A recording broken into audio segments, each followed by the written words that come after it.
அனைவருக்கும் வணக்கம். அனைவரும் கரகோஷம் எழுப்பி திரு குமார் வேம்பு அவர்களை வரவேற்குமாறு அன்புடன் கேட்டுக்கொள்கின்றோம். எனக்கு திருவள்ளுவரை எப்பொழுதுமே ரொம்ப பிடிக்கும். இந்த ஒரு 12 மணி 12:15 மணிக்கு அவர் சொன்ன ஒரு குறளை தவிர, அவர் அதாவது இந்த செவிக்கு உணவில்லாத பொழுது சிறிது வயிற்றுக்கும் ஈயப்படும்னாரு. எனக்கு புரியுது, இப்போ உங்க நிறைய பேருக்கு பசிக்கும் அப்படின்னுட்டு. ரொம்ப பசியா இருந்தா என்ன தயவு செய்து மன்னித்துக்கங்க. முதல்ல நான் ரொம்ப நாள் ஆச்சு எங்கேயாவது ஒரு ஈவெண்ட்ல பேசி. ஸோ இதுக்கு என்ன கட்டாயம் வரணும் அப்படின்னுட்டு நம்ம சிவராம் காளியப்பனும் நம்ம ஜெகபதி ராஜன் சாரும் ரொம்ப கூப்பிட்டாங்க. ஸோ அவங்களுக்கு முதல்ல என்னோட ரொம்ப தேங்க்ஸ். ஏன்னா நிஜமாவே இன்னைக்கு காலையிலிருந்து I am enjoying every minute. So மிக்க நன்றி. இப்போ அவர் என்ன பேச சொன்ன தலைப்பு பார்த்தீங்கன்னா, இந்த புது டெக்னாலஜியெல்லாம் எப்படி உபயோகப்படுத்தி இன்றைய பிஸ்னஸ் சேலஞ்சஸை நம்ம எதிர்கொள்றது அப்படின்றத பத்தி பேச சொன்னாரு. இப்போ புது டெக்னாலஜின்றது ஒரு அன்னோன். இதுல இன்றைய பிசினஸ் சேலஞ்ச் அப்படின்றது ஒருத்தருக்கும் மாறுபடும். ஏன்னா எல்லாருக்கும் ஒரே சேலஞ்சு கிடையாது.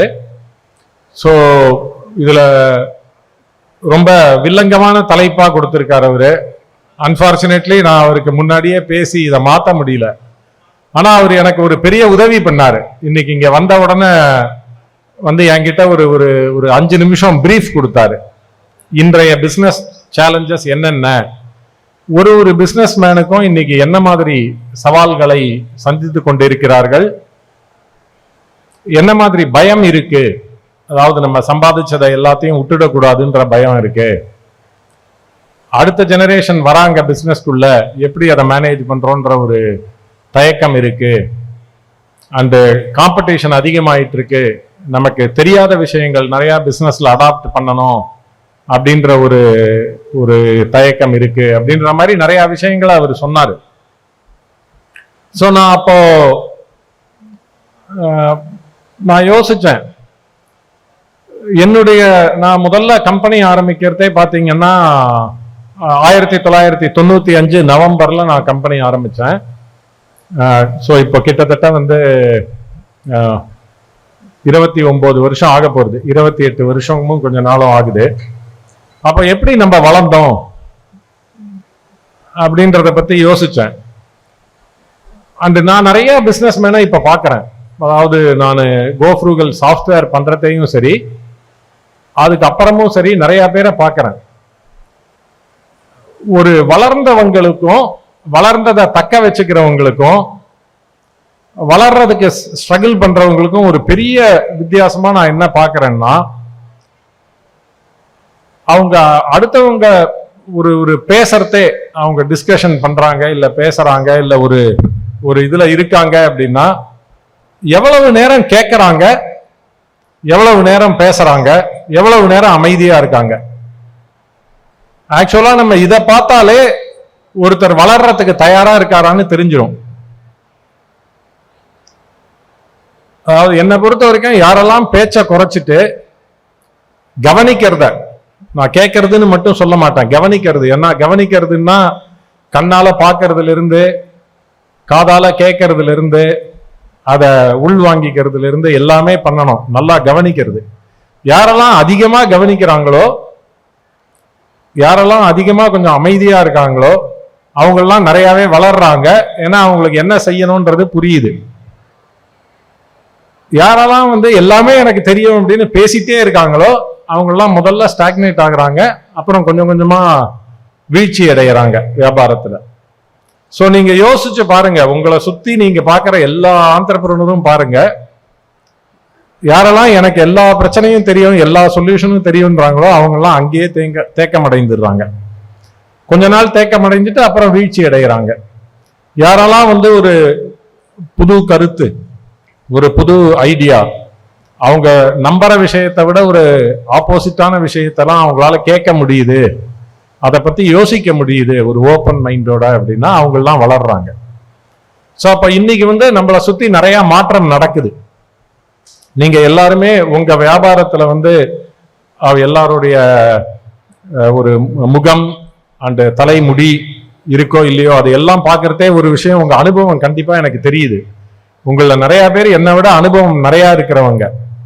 அப்போ நீங்க நிறைய பேரை சந்திச்சிருப்பீங்க. நிறைய பிசினஸ் வந்து வளர்ச்சி அடைந்த பிசினஸ் ஓனரை பார்த்திருப்பீங்க, நிறைய தேக்கம் அடைந்த வீழ்ச்சி அடைகிற பிசினஸ் மேனை பார்த்திருப்பீங்க. எல்லாமே நீங்க இந்த ஒரே ஒரு விஷயத்துல அவங்கள எவாலுவேட் பண்ணி பாருங்க. அவங்க பிசினஸ் நல்லா நடக்கிற காலத்துல எல்லாம் தெரிஞ்சவங்களா இருந்தாங்களா, இல்ல அவங்க வந்து யோசிக்கிறவங்களா, கவனமா கேட்கறவங்களா, யோசிக்கிறவங்களா இருந்தாங்களான்னு அதுலயே உங்களுக்கு பதில் கிடைக்கும். அப்ப இன்னைக்கு மாற்றங்கள் நிறைய நடக்குது, நிறைய டெக்னாலஜி வருது. இந்த டெக்னாலஜி எல்லாம் எப்படி யூஸ், நிறைய புது பிரச்சனைகள் வருது, இந்த டெக்னாலஜி எல்லாம் எப்படி யூஸ் பண்ணணும்னு நமக்கு தெரியல அப்படின்னு எல்லாம் இருக்குன்னா உங்களுக்கு முதல்ல தேவை வந்து உங்களுடைய கோர் காம்பிட்டன்ஸ், உங்களுடைய தனித்துவம் என்ன, உங்களுடைய தனியான ஒரு ஸ்கில் என்ன அப்படின்றத விட்டு வெளியில போகிற ஏரியா இது.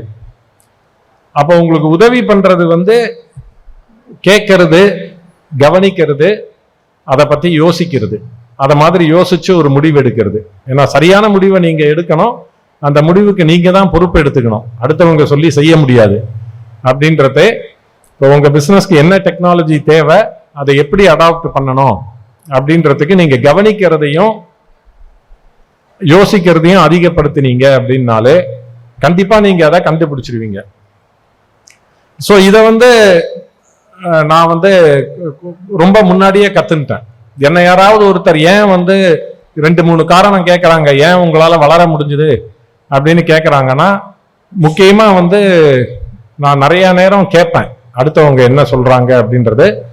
அது நான் நம்பாத விஷயமா இருந்தாலும் அதை பத்தி யோசிப்பேன், அதை பத்தி ஆராய்ச்சி பண்ணுவேன், வெளியில போய் அதை பத்தி படிப்பேன், அவங்க சொல்றதுல உண்மை இருக்கா அப்படின்றத பத்தி. ஸோ அதனாலதான் புது டெக்னாலஜியை அடாப்ட் பண்றதோ, ஒரு மாற்றம் வர்றதே, அந்த மாற்றத்தை வந்து நம்ம வேகமா அந்த மாற்றத்துக்கு நம்மளை மாத்திக்கிறதையோ செய்ய முடியுது அப்படின்னு நான் நினைக்கிறேன். இன்ஃபேக்ட் இப்போ பாத்தீங்கன்னா என்னுடைய விற்பனையாளர்கள், அதாவது சேல்ஸ் பீப்புள் எல்லாருக்குமே ட்ரைனிங் கொடுக்கறதே நான் உங்களுக்கு ரொம்ப நாளா ஒரே ஒரு ரூல் தான் சொல்றது. இப்போ நார்மலா நீங்க மார்க்கெட்ல ஒரு சேல்ஸ் பர்சனை பாத்தீங்கன்னா மூச்சு விடாம பேசுறாங்க சேல்ஸ்மென்லாம். அவங்க கிட்ட நான் சொல்றது வந்து, நீ 40%க்கு மேல நீ பேசக்கூடாது. யாரை பார்த்தாலும் கஸ்டமர் தான் அதிகமா பேசணும். கஸ்டமரை எப்படி நீ அதிகம் பேச வைக்கிறன்றது தான் உன்னுடைய திறமை. 20% சைலன்ஸ் இருக்கணும், கஸ்டமரை நீ யோசிக்க வைக்கணும். அப்பதான் ஒரு நல்ல சேல் நம்ம பண்ண முடியும். ஸோ மேக்சிமம் 40% சேல்ஸ்மேன் பேசணும், 40% கொஞ்சம் மேல கஸ்டமர் பேசணும், 20% சைலன்ஸ் கஸ்டமர் யோசிக்கிறதுக்கு கொடுக்கணும். அப்பதான் நம்மளால வந்து யோசிக்க வைக்கிறதுல தான் இன்னைக்கு முடிவு இருக்கு, யோசிக்கிறதுல தான் இன்னைக்கு நல்ல முடிவை எடுக்க முடியும் அப்படின்றது. அப்போ இந்த செஷனே நான் வந்து அதனால என்ன பண்ணிட்டேன்னா, 1 மணி நேரம் நான் பேசிட்டே இருக்கேன், சாப்பிட வேற சாப்பிடணும்னு வைங்க, உங்களுக்கு ரொம்ப போர் அடிச்சிடும், அப்புறம் என்ன திட்டுவீங்க. அதனால நீங்க யோசிக்கிற மாதிரி ஒரு 3-4 கேள்வி கேட்க போறேன். அது நீங்க யோசிச்சு நீங்க பதில் எழுதிக்கங்க. சரியான பதில் மீட்டிங்லேயே எழுதிட்டீங்கன்னு நாளைக்கு தூங்கி எழுந்த உடனேயும் தோணித்து அப்படின்னா ரொம்ப நல்லது. அப்படி இல்லைன்னா அது திரும்ப திரும்ப உங்களை சிந்திக்க வைக்குது அப்படின்னா, அந்த சிந்தனையிலிருந்து உங்களுக்கு சரியான டெக்னாலஜி என்ன, அதை நம்ம எப்படி அடாப்ட் பண்ணணும் அப்படின்ற விஷயங்கள் உங்களுக்கு புரியும். ஸோ இப்போ என்னுடைய முதல் கேள்வி வந்து ரொம்ப சிம்பிளான கேள்வி. நீங்க எல்லாருமே ஃபர்ஸ்ட் ஜெனரேஷன் நிறைய பேர் இங்க இருக்கீங்க. நீங்க எல்லாருமே ஒரு தொழில் முனைவோர்.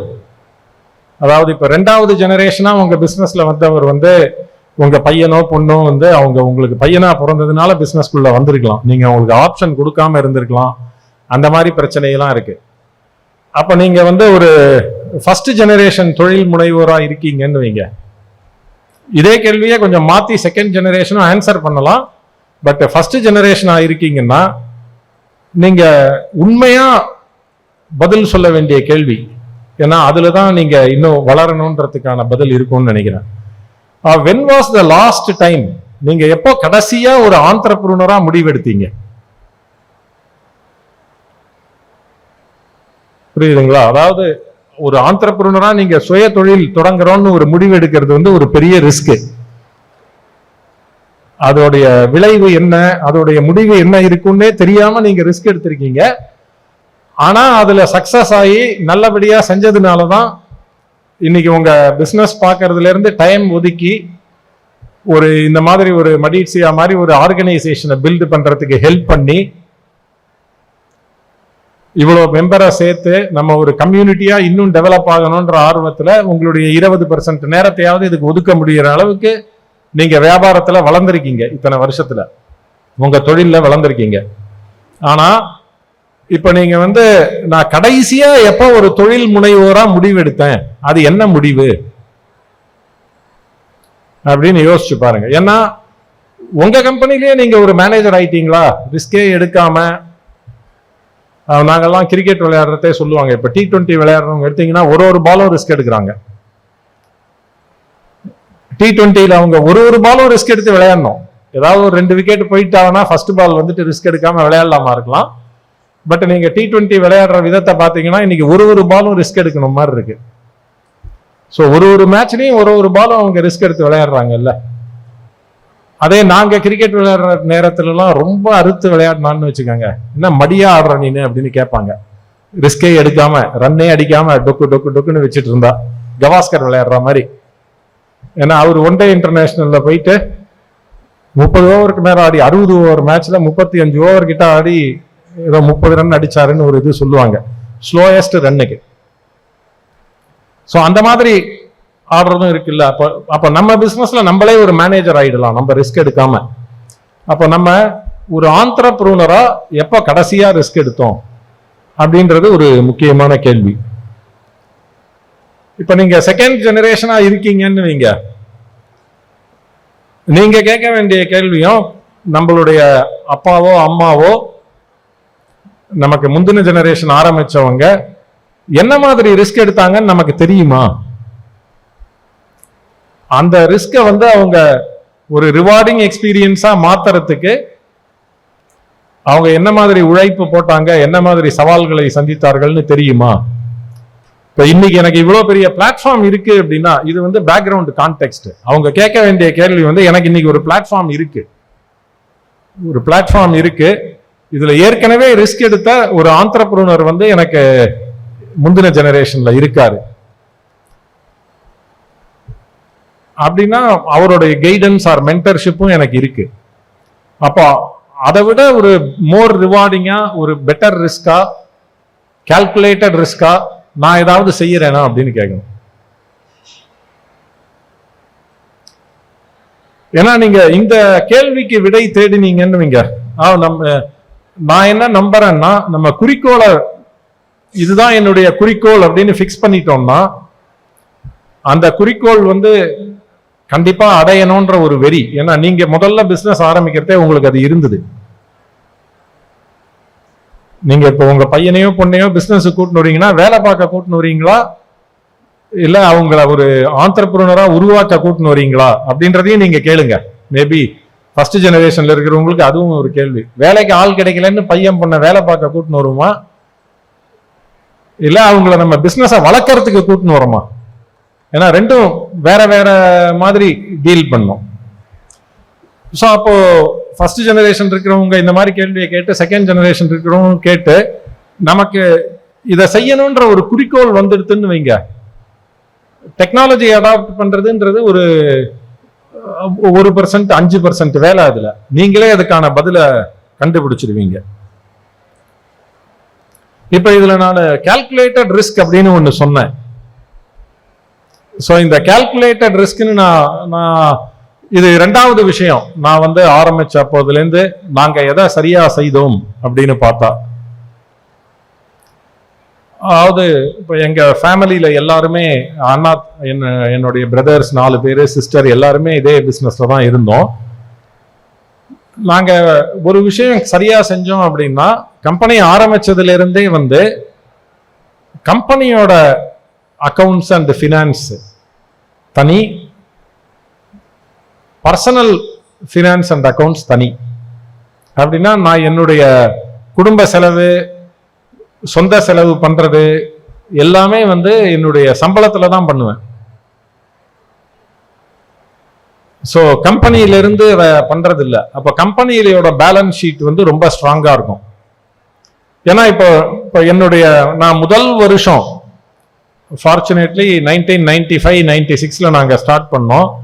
95 ஃபினான்ஷியல் இயர்ல நவம்பர் மாதம் ஆரம்பித்தோம். ஃபர்ஸ்ட் கான்ட்ராக்ட் பிப்ரவரி மாதம் சைன் பண்ணோம். 96-97 வருஷத்துலேயே ஒரு 45 லட்சம் ரூபா அப்போ நாங்கள் லாபம் பண்ணணும். அப்போ எங்க ஆடிட்டர் என்ன கேட்டாரு, ஏன்பா இவ்வளோ சம்பாதிச்சிட்டீங்களே, ஆளுக்கு கொஞ்சமா பணத்தை போனஸ் போட்டுக்கங்க, இல்லாட்டி நம்ம ஏதாவது கார் வாங்கிடலாமா, டிப்ரிசியேஷன் கிளைம் பண்ணலாம் அடுத்த வருஷம். ஸோ இந்த மாதிரி வந்து நம்மளுக்கு ஐடியா கொடுத்தாரு.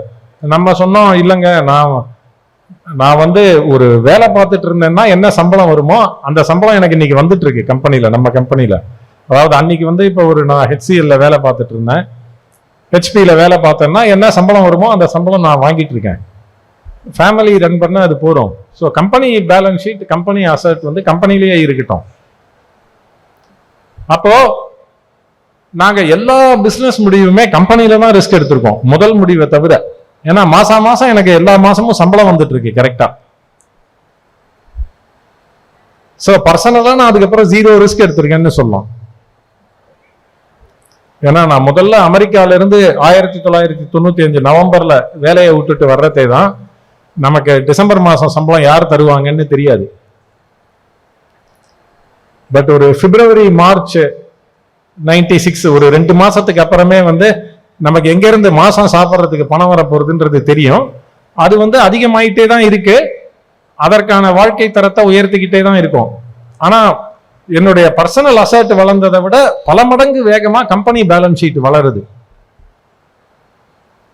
அப்போ நம்மளால கம்பெனியில அதிகமான ரிஸ்க் எடுக்க முடியுது. ஏன்னா நம்ம இவர் சொன்னார், இப்போ ஜெகபதி ராஜன் சார் வந்து பேசுறதே சொன்னாரு, நாங்க வீடு வாங்கிட்டோம், வேர் ஹவுஸ் கட்டிட்டோம், வாடகை விட்டுட்டோம், அதர் இன்கம் வருது, எல்லாமே இருக்கு, ஆனா இப்ப ரிஸ்க் எடுத்தா விட்டுருவோமோ அப்படின்னு. ஏன் இந்த குழப்பம் வருது நமக்கு அப்படின்னா, நம்ம தான் கம்பெனி, கம்பெனி தான் நாமன்னு நம்ம நினைக்கிறோம். நம்ம வேற, கம்பெனி வேறன்னு நினைங்க, உங்களால ரிஸ்க் எடுக்க முடியும். ஏன்னா இப்போ நான் 55 வயசுல கூட நான் இப்போ ஒரு இன்வெஸ்ட்மெண்ட் செய்யறேன், ஸ்டார்ட் அப்லாம் இன்வெஸ்ட்மெண்ட் செய்யறேன், கம்பெனியில இருக்கிற பணத்தை செய்யறேன், சொந்த பணத்தை இல்லை. அப்ப நான் அது எல்லாமே 0 ஆச்சுன்னா கூட சொந்தமா வந்து ஒரு நம்மளோட கடைசி வரைக்கும் இப்ப இருக்கிற வசதியிலேயே வாழ முடியும்ன்ற அளவுக்கு பர்சனல் சேவிங்ஸ் வச்சிருக்கேன் வேலை பார்த்ததுல இருந்து. அப்ப நான் கம்பெனியில இருக்கிற பணத்தை எடுத்து ஒரு ஸ்டார்ட் அப்ல பயங்கர ரிஸ்கியா பண்றேன்னு வைங்க. நிறைய நான் பண்ணின ஸ்டார்ட் அப் இன்வெஸ்ட்மெண்ட் ரிஸ்கி தான். அதுல இருந்து ரிட்டர்ன் வருமா, முதலே வருமானு தெரியாது ஸ்டார்ட் அப்ல இன்வெஸ்ட் பண்ணா. ஆனா அந்த ரிஸ்க் ஏன் எடுக்க முடியுதுன்னா, என்னுடைய கம்பெனி பேலன்ஸ் ஷீட் வேற, என்னோட பர்சனல்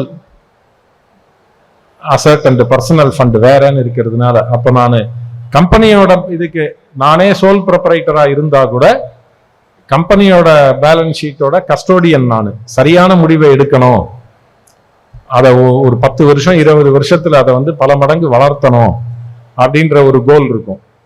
என்னை பொறுத்த வரைக்கும், அதாவது நான் நிறைய மேபி ஒரு 10,000 MSME பிசினஸ் மேனை வந்து சாஃப்ட்வேர் டெமோ காட்டுறது அது இதுன்னு கடந்த 20-25 வருஷத்துல ஒன்னே மீட் பண்ணிருப்பேன்.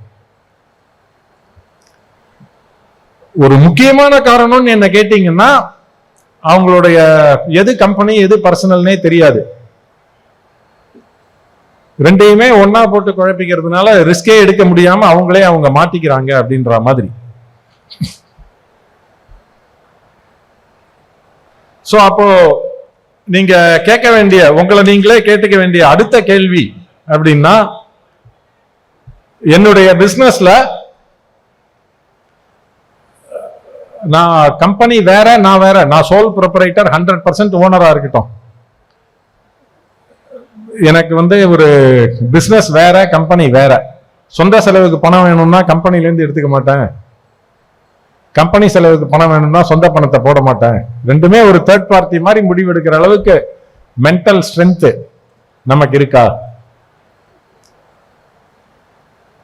அந்த கம்பெனியோட பேலன்ஸ் ஷீட் பார்த்தா அதோடைய அசெட் பேஸ் வருஷம் கூடுதா? அப்ப நீங்க கம்பெனிக்காக தனியா டிசிஷன் எடுக்க முடியும். அப்ப நீங்க நெக்ஸ்ட் ஜெனரேஷன் வர்றதே கம்பெனிக்கு எவ்வளோ ரிஸ்க் அப்பிடைட் இருக்கு, எவ்வளோ ரிஸ்க் கம்பெனியால எடுக்க முடியும், உங்க பையனுக்கோ பொண்ணுக்கோ எவ்வளோ ரன்வே இருக்கு அந்த ரிஸ்க் எடுக்கிறதுக்கு அப்படின்றத பத்தி நீங்க தைரியமா பேச முடியும். ஏன்னா அது சொந்த வாழ்க்கையை அஃபெக்ட் பண்ணாது. அதாவது நீங்க அடுத்த மாசம் எப்படி பர்சனல் செலவு பண்ணணும்னு யோசிக்க வேண்டாம். ஸோ என்னுடைய ஒப்பீனியன்ல வந்து ஒரு இந்த டைனி அண்ட் ஸ்மால் இண்டஸ்ட்ரின்னு நீங்க சொல்றது ஏன் டைனி அண்ட் ஸ்மாலா இருக்குன்றதுக்கு முக்கிய காரணம், ஒன்று சோல் ப்ரொப்ரைட்டரா இருந்து ஆர் பார்ட்னர்ஷிப்பா இருந்தாலுமே நம்மளுடைய பர்சனல் விஷயம் ஃபைனான்சியல் இதுக்கும் கம்பெனிக்கும் தனித்தனியா வேறுபடுத்தாம இருக்கிறது தான் அப்படின்றது. இதுக்கு நீங்க உண்மையா பதில் சொல்லி அது மாதிரி இருக்குன்னா ரெண்டையும் தனியா பாருங்க. உங்களால வந்து இப்போ நான் வந்து அடிக்கடி Kumar Vembu as a person employee of the company with Kumar Vembu as the CEO of the company பேசணும். ஏன்னா குமார் வேம்பு எம்ப்ளாயிக்கும் நல்லதா இருக்கணும்ல. அந்த கம்பெனியை காப்பாற்றணும், நீங்க அதுக்கு அடிமை ஆயிடக்கூடாது. ரைட். அதே மாதிரி கம்பெனியை நீங்க உங்க அடிமை மாதிரியும் வச்சுக்கூடாது, வேணுங்கிறதெல்லாம் பண்ணுவேன் அப்படின்னுட்டு. ரெண்டுமே தவறான அணுகுமுறை. அப்ப அடிக்கடி வந்து நம்ம ஒரு ப்ரொப்ரைட்டர் குமார் வேம்புவும்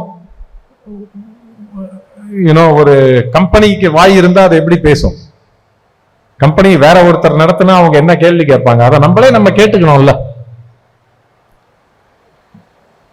இது ஏன் இம்பார்ட்டன்ட்னா, இப்போ முதலீடு செய்யணுமா? இப்போ இன்ஃபேக்ட் நான் 3வது கேள்விக்கு வந்துடுறேன், அதுக்கப்புறம் இதை சொல்லிடுறேன். நீங்க பிசினஸ் ஆரம்பிக்கிறதே உங்களோட நெட்வொர்க் என்னன்னு பாருங்க. What was my network when I started the business? ஏன்னா சில பேர் அப்பா அம்மா கொடுத்து ஆரம்பிச்சிருக்கலாம், சில பேர் சொந்தமா பணமே இல்லாம ஆரம்பிச்சிருக்கலாம், எப்படியோ இருக்கும்ல. அது 90% பேர் வந்து அவங்களா ஆரம்பிச்சு தானா உருவானவங்களா தான் இருப்பாங்க. அப்ப அன்னைக்கு நம்மளோட நெட்வொர்க் என்ன? நம்மளுடைய நண்பர்கள் கண்டிப்பா நிறைய பேர் வந்து வேலை பார்த்து ரிட்டையர் ஆயிருப்பாங்க. உங்க வயசுல அவங்க இந்த மீட்டிங்லாம் வரமாட்டாங்க, ஜாலியா இருப்பாங்க இல்லையா? நம்ம ஃபர்ஸ்ட் பிரசிடென்ட் அவரை நான் பார்த்தேன், அவர் சொன்னாரு 74 இயர்ஸ் அப்படின்னுட்டு. அவ்வளவு வருஷமா அவர் பிசினஸ்ல இருக்காரு. இன்னும் எந்தோசியாஸ்டிக்கா ஒரு 9:15 மணிக்கெல்லாம் இங்க வந்துட்டாரு. சொந்தமா பிசினஸ் இருக்கிறதுனால தானே அதை பண்றாங்க. அப்ப நீங்க அந்த நெட்வொர்க் எடுத்து பார்த்தீங்கன்னு வைங்க, நம்ம எவ்வளவு சாதிச்சோம்னு தெரியும். ஏன்னா நம்ம மைண்டுக்கு வந்து ஒரு பிரச்சனை இருக்கு. மைண்ட் எப்பொழுதுமே மிசரி நீட்ஸ் கம்பெனின்னுவாங்க. பிரச்சனையே நம்ம பெருசா போட்டு திரும்பி திரும்பி யோசிச்சுட்டு இருக்கோம். ஆனா இத்தனை பிரச்சனைக்கும் நடுவுல தான் நம்ம ஒண்ணுமே இல்லாம ஆரம்பிச்சு இன்னைக்கு 10 கோடி ரூபாயோ 20 கோடி ரூபாயோ 5 கோடி ரூபாயோ 30 கோடி ரூபாயோ சொத்து வச்சிருக்கோம். வியாபாரத்தை விடுங்க. அப்ப இந்த பிரச்சனையெல்லாம் சமாளிச்சுட்டு இன்னைக்கு நல்லா தான் இருக்கீங்க, சந்தோஷமா இருக்கீங்க, அவ்வளவு சொத்து சம்பாதிச்சிருக்கீங்க. ஏன் அதை இன்னைக்கு பிரச்சனையா பார்த்து வந்து ஒரு முடிவு எடுக்கணும்னு நினைக்கிறீங்க? ஏன் ஒரு ஆப்பர்ச்சுனிட்டி பாருங்க அதுல. இப்ப நான் பார்ப்பேன், என் நண்பர்கள் என்னுடைய ஸ்கூல்ல படிச்சவங்க, இப்ப எங்க அண்ணன் சொல்லலாம், அவர் எப்பொழுதுமே பெஸ்டா படிச்சார் கிளாஸ்ல அப்படின்னுட்டு. நான் பாத்தீங்கன்னா எப்பொழுதுமே நான் 3வது ரேங்க் தான் வாங்குவேன். ஏன்னா எனக்கு இந்த முதல் வாங்கணும்ன்ற வெறி கிடையாது. ஸோ அதனால வர்றது போறோம் அப்படின்ற மாதிரி. அப்போ என் கூட படிச்சவங்களும் சரி, வேலை பார்த்தவங்களும் சரி, கண்டிப்பா என்னை விட நிறைய திறமைசாலிகள் இருக்காங்க. ஆனா இன்னைக்கு அவங்கள விட நான் ஒரு 100 மடங்கு 200 மடங்கு சம்பாதிச்சிருப்பேன். சுதந்திரமா வேலை பார்த்துருக்கேன், அதுல நாலேஜ் கெயின் பண்ணியிருக்கேன். அது மாதிரி இருக்கு அப்படின்னா ஏன் அப்படின்னு யோசிச்சு பார்ப்பேன். ஒரே ஒரு காரணம் தான் டிஃபரன்ஸ். நம்ம வந்து தைரியமா, நான் 1995 அமெரிக்கால வேலை பார்க்க மாட்டேன், இந்தியாவில் வந்து கம்பெனி ஆரம்பிப்பேன்னு முடிவு பண்ணதுதான். அடுத்த மாசம் சம்பளம் எங்க இருந்து வரும்னு தெரியாது, ஆனா பண்ணி பார்ப்போம் அப்படின்னுட்டு. கண்டிப்பா சம்பாதிக்க முடியும்ன்ற நம்பிக்கை. அப்ப நீங்க கேட்க வேண்டியது என்ன வேணா மாறட்டுமே, நம்மளோட நம்பிக்கை எங்க போச்சு? இன்னைக்கு நம்ம பையனையோ பொண்ணையோ கூட்டின்னு வரோம்னா நம்மள நம்பின மாதிரி நம்ம பையனை நம்ப மாட்டேன்றோமா, இல்ல நம்மளை விட நம்புற மாதிரி நம்ம பையனை வளர்க்கலையா? இந்த கேள்வியெல்லாம் கேளுங்கன்றேன் நான். ஏன்னா அதாவது நம்ம சவுந்தர் கண்ணன் சார் பேசுறதே அவர் ஃபீஸ் கட்டினதை மட்டும் சொல்றாரு. ஆனா நம்ம பசங்க நம்ம வீட்டுல நம்மளோட தானே அதிக நேரம் செலவு பண்றாங்க. அவன் என்ன ஸ்கூல்ல போய் தான் கத்துக்கணுமா? முதல்ல நம்ம கிட்ட எல்லாம் கத்துக்கணும். அப்ப ஆக்சுவலா நீங்க இப்ப உங்க பையனோ பொண்ணோ பிசினஸ்க்கு வராங்க, நீங்க சொல்றது அவங்களுக்கு புரியல அப்படின்னா நீங்க அவங்கள திட்டக்கூடாது, நீங்க கொஞ்சம் பொறுப்பு எடுத்துக்கணும். ஏன்னா நம்ம வீட்டுல இருக்கிறத இத்தனை நாள் ஏன் இதெல்லாம் புரியுற மாதிரி சொல்லி வளர்க்கல அவங்கள. சின்ன பையன் குழந்தைன்னு நினைச்சிட்டே செஞ்சிட்டோம். அப்ப அதையும் ஒரு கேள்வியா நீங்க போட்டுக்கணும்.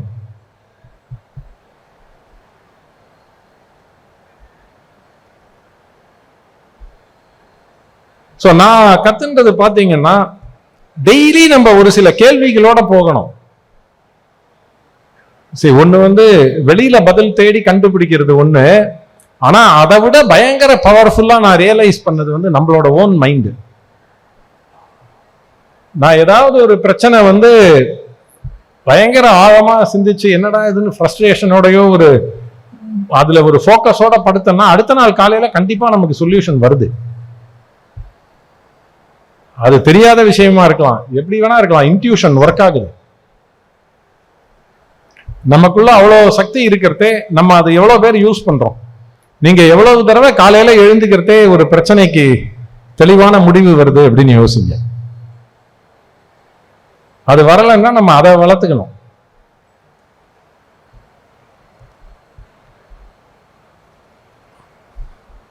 இப்போ இந்த ஒரு கேள்வி கேட்டுட்டு நான் அடுத்த செக்மெண்ட்டுக்கு போகலாம் அப்படின்னுட்டு. இப்போ நம்ம மலேசியா வச்சிருக்கோம், இதுல டைனி அண்ட் ஸ்மால் இண்டஸ்ட்ரி அப்படின்னு சொல்றோம். இப்போ நேற்று அவார்டு செரிமனி அப்படின்னாங்க, நான் ஏதோ ஒரு அவார்டு லிஸ்ட் பார்த்தேன். அந்த அவார்டு லிஸ்ட்ல எனக்கு ஒரு விஷயம் பார்த்த மாதிரி ஞாபகம் இல்லை, அது இருக்குன்னா சொல்லுங்க. இப்போ நம்ம அவார்டு கொடுக்கறது கிராஜுவேஷன் செரிமனின்னு ஏதாவது வச்சிருக்கோமா? ஃபார் எக்ஸாம்பிள் இப்போ நீங்க டைனி அண்ட் ஸ்மால்ன்றீங்க, டைனி அண்ட் ஸ்மால்னா 50 கோடி ரூபாய்க்கு கம்மியா ரெவென்யூ பண்ணணும், இல்ல 5 கோடி ரூபாய்க்கு கம்மியா ப்ராஃபிட் பண்ணாதான் டைனி அண்ட் ஸ்மாலு. அப்ப நம்ம கிட்ட ஒருத்தர் டைனி அண்ட் ஸ்மாலா சேர்ந்தாரு, அவர் 10 வருஷத்துல நம்ம அசோசியேஷன்ல இருந்து கிராஜுவேட் ஆயிட்டாரு, நம்மளை விட பெருசாயிட்டாரு. இப்ப இந்த 50 வருஷத்துல எத்தனை பேரை நம்ம கிராஜுவேட் பண்ணிருக்கோம்?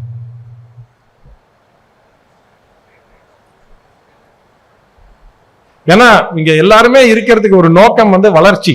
சரி, இதுல சில கேள்வி நம்ம மனசுக்கு வலிக்கும், ஆனா அந்த வலி தான் நமக்கு எனர்ஜி.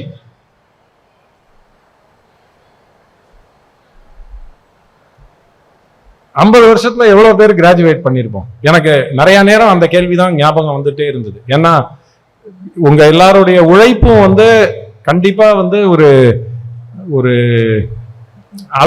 அளவே இட முடியாத அளவுக்கு உழைப்பு இருந்திருக்கு இல்லையா?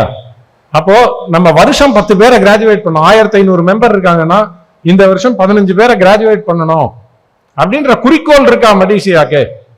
30 பேரை கிராஜுவேட் பண்ணணும், அவங்க இதை விட வளர்ந்து வெளியில போகணும்.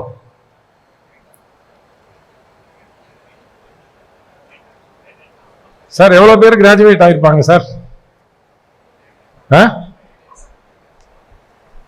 அப்ப நம்ம இதுவும் ஒரு பிரச்சனை. இது ஏன் பிரச்சனை அப்படின்னா,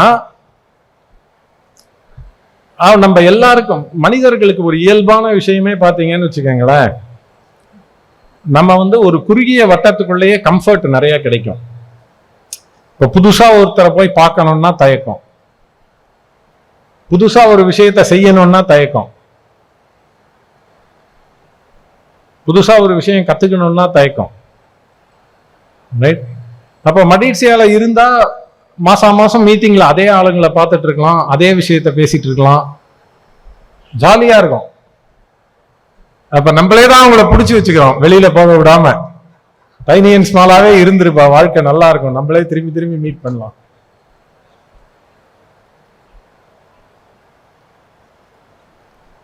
அப்ப நீங்க டிஃபைன் பண்ணி கிராஜுவேட் பண்ணணும்.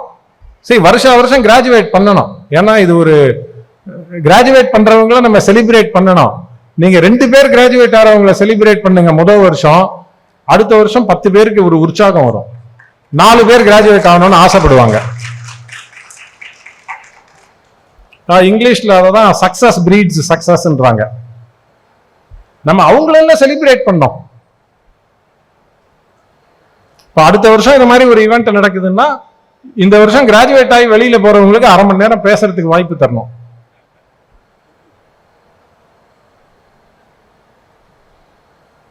ஸோ அந்த மாதிரி ஒரு கிராஜுவேஷன் செரிமனி, ஒரு கிராஜுவேஷனுக்கு ஒரு கிரைட்டீரியா, வருஷம் எவ்வளவு பேரை கிராஜுவேட் பண்ணணும், இந்த அசோசியேஷன் உனக்கு என்ன ஹெல்ப் பண்ணித்து நீ கிராஜுவேட் பண்றேன்னா?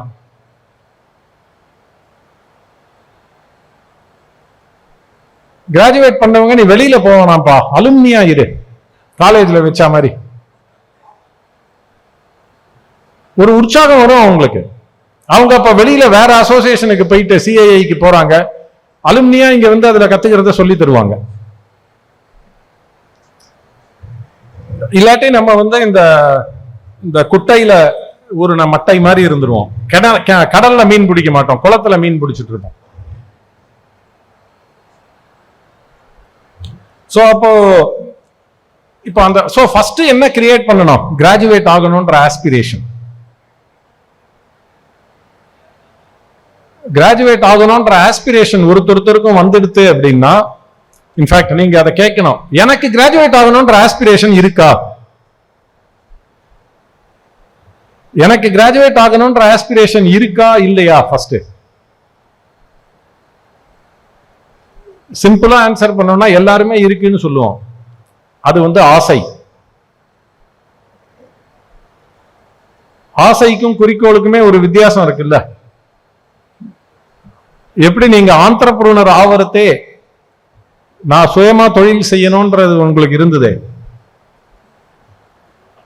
அந்த அளவுக்கு வேகம் இருக்கணும் நான் கிராஜுவேட் ஆகணும்ன்றதுல.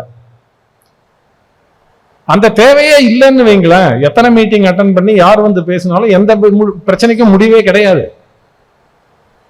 அந்த தேவை உங்களுக்குள்ள வந்துடுச்சுன்னா நீங்க யாரையுமே கேட்க வேணாம், நீங்களே எல்லாத்துக்கும் சொல்யூஷன் கண்டுபிடிச்சிருவீங்க. எல்லா டெக்னாலஜி எல்லா விஷயமுமே தெரிஞ்சிடும்.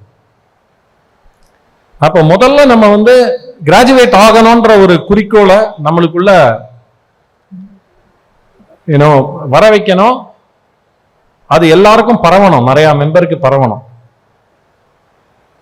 அப்பதான் வருஷம் கிராஜுவேட் ஆகிறவங்க அதிகமாகும். இப்போ உங்களுக்கு அந்த ஆஸ்பிரேஷன் வந்துடுதுன்னு வைங்க, நம்ம வந்து ஒரு பெரிய பிசினஸ் ஆகணும், நம்ம இதுல இருந்து கிராஜுவேட் ஆயிட்டு அடுத்த இதுக்கு போகணும், இங்க அலுமினி ஆகணும் அப்படின்ற ஒரு ஆசை உங்களுக்கு வந்துடுதுன்னு வைங்க. திருவள்ளுவர் கூட இதை பியூட்டிஃபுல்லா சொல்லியிருக்காரு, வெள்ளத்தனைய மலர் நீட்டம் மாந்தர்தம் உள்ளத்தனையது உயர்வு அப்படின்னு. அப்ப என்னை பொறுத்த வரைக்கும் நீங்க ஏன் டைனி அண்ட் ஸ்மாலாவே இருக்கீங்க ரொம்ப நாளா அப்படின்னா, உங்களுக்கு வந்து நம்ம பெரிய ஆள் ஆகணும், நம்ம பெரிய பிசினஸ் டிவிஎஸ் மாதிரி ஆகணும் மதுரையில, நம்ம ஃபென்னர் மாதிரி ஆகணும் மதுரையில அப்படின்ற பசி உங்களுக்கு இல்ல. ஃபர்ஸ்ட் அதை கொண்டு வரணும். சோ இப்ப அது வந்துடுதுன்னு வைங்க, நாங்க என்ன பண்ணணும் அந்த மாதிரி ஒரு பசி. ஏன்னா இப்போ நாங்க கம்பெனி ஆரம்பிக்கிறதே பாத்தீங்கன்னா, நான் அப்போ அமெரிக்கால குவால்காம்ல வேலை பார்த்துட்டு இருந்தேன். நானும் என் பிரதர் ஸ்ரீதரும் ஒரே வீட்டில் தான் தங்கி இருந்தோம். 2 பேரும் காலையில சேர்ந்து தான் ஆஃபீஸ் போவோம். மதியம் வந்து நான் சமைச்சு சாப்பிட்டு திரும்பி ஆஃபீஸ் போவோம். எனக்கு அங்கே வேலையே இல்லை, ரொம்ப கம்மியான வேலை. அவங்க கொடுக்குற வேலை வந்து நான் வாரம் 40 மணி நேரம் வேலை பார்க்கணும்னா அவங்க கொடுக்குற வேலையை நான் வாரம் 4 மணி நேரத்தில் பார்த்துருவேன். ஸோ எல்லா நாளும் மதியம் வந்து 1 மணி நேரம் சமைப்பேன். 3 வேளையும் சமைச்சு சாப்பிட்டேன் நான் அமெரிக்காவில். அந்த அளவுக்கு டைம் இருந்தது. ஒரு வேளை கூட நான் தனியா சாப்பிட்டதே இல்லை. சுத்தி இருக்கிற பசங்க ஒரு 5-6 பேர் வந்து எங்களோட சாப்பிடுவாங்க. அவ்வளவு பேருக்கு சமைச்சேன் நான். அப்ப வந்து நாங்க கடைக்கெல்லாம் போனோம்னா எந்த பொருளுமே மேட் இன் இந்தியான்லாம் இல்லை, எல்லாமே எங்கெங்கயோ பண்றாங்க. அப்ப வீட்டில் வர பசங்களோட அப்ப போனவங்களுக்குலாம் எப்படின்னா இந்தியாவில வந்து ஒன்றும் நடக்காது அப்படின்ற மாதிரி ஒரு எண்ணம் நிறைய பேருக்கு இருந்தது.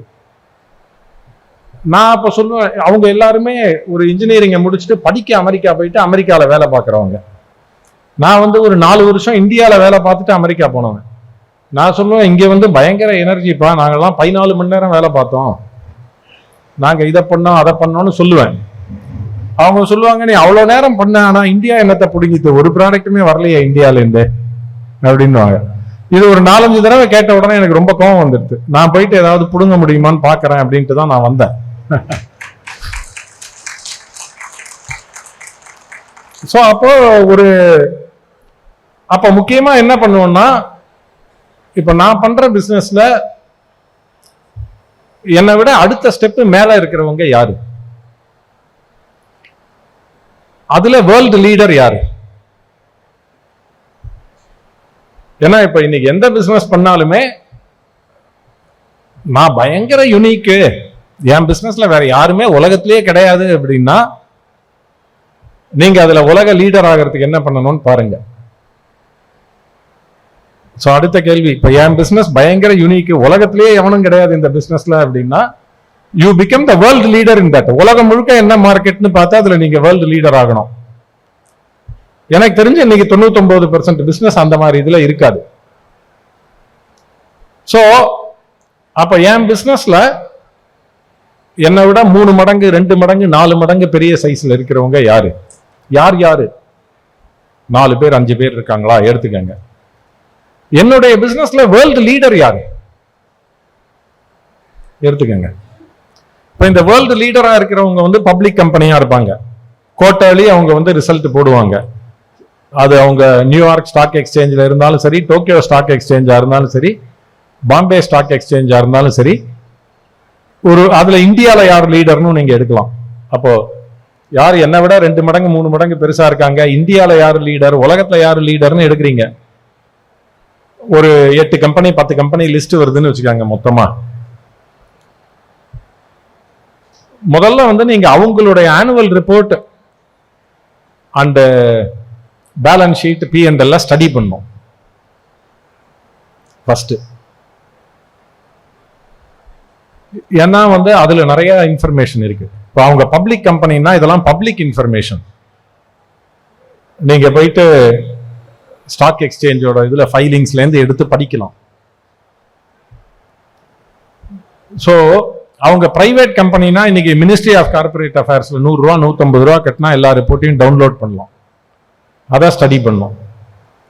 இப்போ எங்களுக்கு ரொம்ப சின்ன வயசுலயே வந்த ஒரு நல்ல பழக்கம் அப்படின்னா, காம்படிட்டரை பத்தி என்னெல்லாம் தெரியுமோ அது எல்லாம் both from the market and from this official filings. ஏன்னா மார்க்கெட்ல நிறைய பேர் இன்னைக்கு நிறைய பொய்யலாம்னு சொல்றாங்க. 1000 கோடி டேர்ன் ஓவர்னுவாங்க, டவுன்லோட் பண்ணி பார்த்தா 300 கோடி தான் இருக்கும். ஸோ நம்ம 1000 கோடியை கேட்டு பயந்துருவோம். ஸோ இப்போ நீங்க இதை பார்த்தீங்கன்னு வைங்க, ஃபைனான்சியல் மெட்ரிக்ல நம்ம எதை மெஷர் பண்ணணும்னு தெரியும் அவங்க ரிப்போர்ட் பண்றதை வச்சு. நம்ம அதெல்லாம் கவனிக்கிறோமான்றதை நம்ம கத்துக்கலாம். அவங்களோட கம்பேர் பண்ணா நம்ம எப்படி இருக்கோம்னு தெரியும். அடுத்து அதே மாதிரி அவங்க ப்ராடக்ட், அவங்க நமக்கு காம்படிஷன் அப்படின்னா அவங்க ப்ராடக்டும் நம்ம ப்ராடக்டும் எப்படி இருக்கு.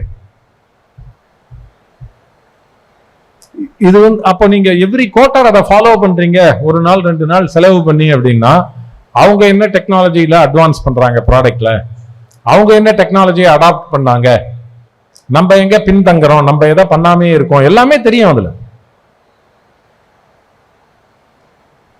அதாவதுங்க இப்ப உலகத்திலேயே நான் தான் டாப் 3ல இருக்கேன், நம்பர் 1 ஆகணும்னா கஷ்டம்.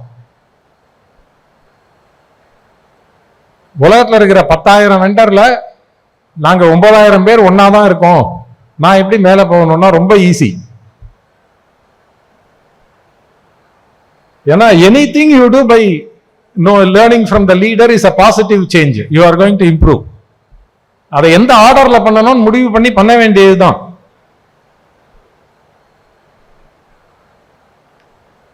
ஸோ அப்போ உங்களை எவ்வளவு பேர் வந்து என்னுடைய காம்படிட்டரோட ஃபினான்ஷியல் இன்ஃபர்மேஷனை, பப்ளிக் இன்ஃபர்மேஷன்னா பப்ளிக்ல இருந்தோ, பிரைவேட்னா MCAல இருந்தோ எடுத்து நான் பார்க்கறேன் அப்படின்னு சொல்லுவீங்க? எவ்வளவு பேர் பண்றீங்க? அந்த கேள்வியும் கேளுங்க.